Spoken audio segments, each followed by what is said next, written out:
Hello again guys, welcome to the channel. Today's tutorial is all about reflections in the water and the clouds and things like that, and then we're going to work into some ripples as well. This should be good today, I'm going to enjoy it. As you can already see, I've mapped in the hills and things here in the distance with a little bit of drafting pencil work just as a guide. We've got the water here, and we've got some lovely sort of posts that are just sticking out of the water. We'll deal with them right at the end when we've done everything else. So a wet on wet sky to start. As you're probably aware at the moment, it's turned outside, hasn't it? And it's we've got autumn has arrived, and this painting is actually in the Lake District again. We've got another Lake District scene this week. This one is actually Derwent Water near Keswick. This sky, although quite cloudy, is also sunny, so that there's a movement in the clouds. A really sunny, bright day, but very cloudy as well. There's a high wind, so clouds are moving pretty quick. So we do need to actually capture a little bit of warmth in that sky. And for that, we'll put down some cadmium yellow first.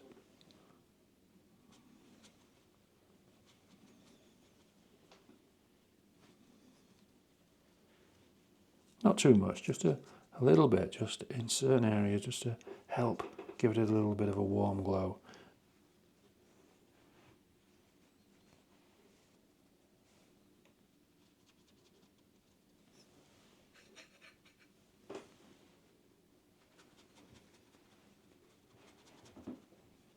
This first wash is predominantly the ultramarine, French ultramarine,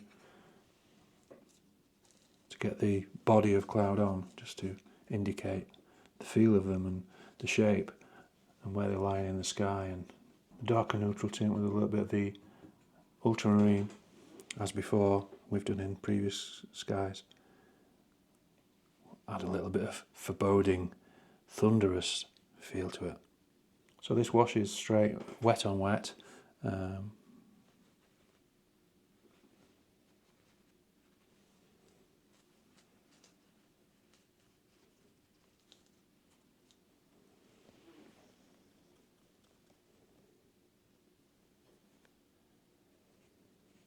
Beautiful way that the paint dissipates onto the paper there.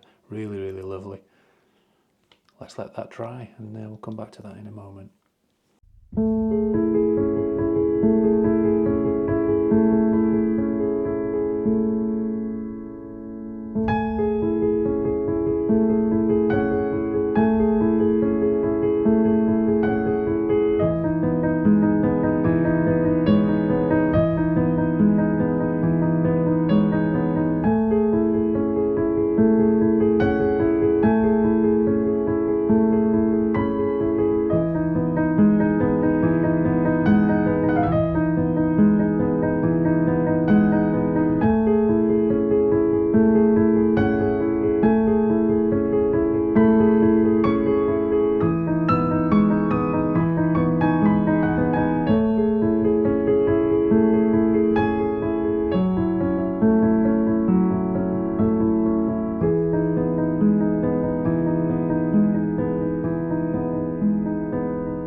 Okay, so let's have a quick recap. we've done the sky, haven't we? Nice and sort of like a bit of a stormy sky, but nice and soft. Quick wash there, didn't we? And then just dropped in the colour. We had a little bit of warmth just there. The horizon line over there is cat bells, just over in the distance. And then we've got a little one just here, a little bit further prominent. We put one back there, but that's sort of isolated really by these trees here in the foreground. Might just put a little bit more depth just into that. And then here, we've just started to add in just a few strokes and that little bit of that, remember that dry side brush stroke there, just to get that effect of glistening going on, just for those first reflections. I'll just put a little bit more depth into that there, and then I'm going to work on this over here as well. I'm going to bring these reflections in, and then what I'll do is I'll finish off with the fence post that's sort of like a submerged slightly going into the water. Obviously must have been some kind of jetty or something like that in days gone by.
Adding the posts in here will all of a sudden bring everything to life.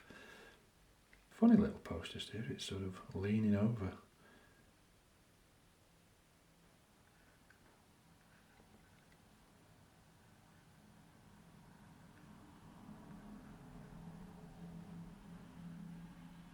There he is. Just drop him in, nice.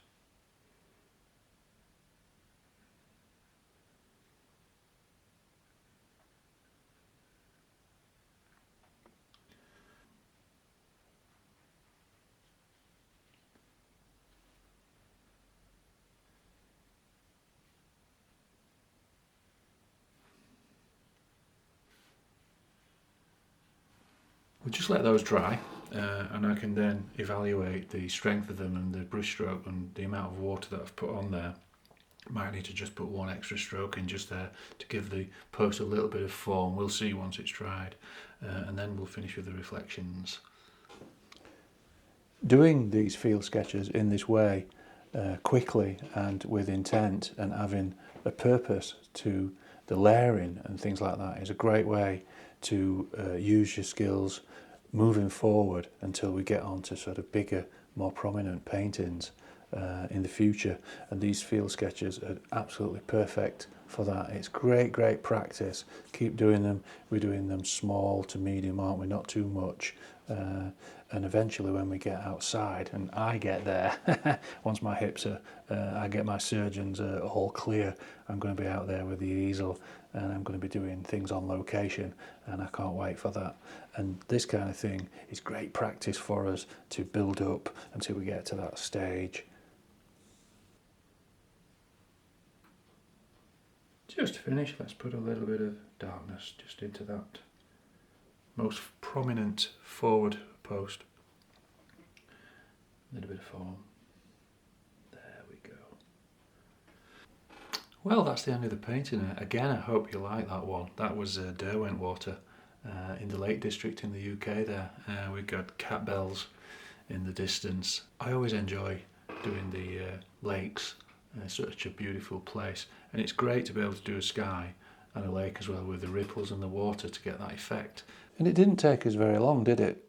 Probably about 20 to 30 minutes painting time, so I'm happy with that. Nice and loose, nothing too elaborate. Again, trying to keep it simple with some simple brush strokes, but putting the brush strokes down with intent makes the difference, and where you leave them. And understanding, building up again. We've talked previously, haven't we, about the layers and how we bring things forward by increasing intensity in both tone and colour. Thanks again for watching, guys. Please leave your comments below if there's anything you'd like to know, and I'm always there to answer everything for you. And until next time, I hope your creative journey is going really well for you. Bye for now.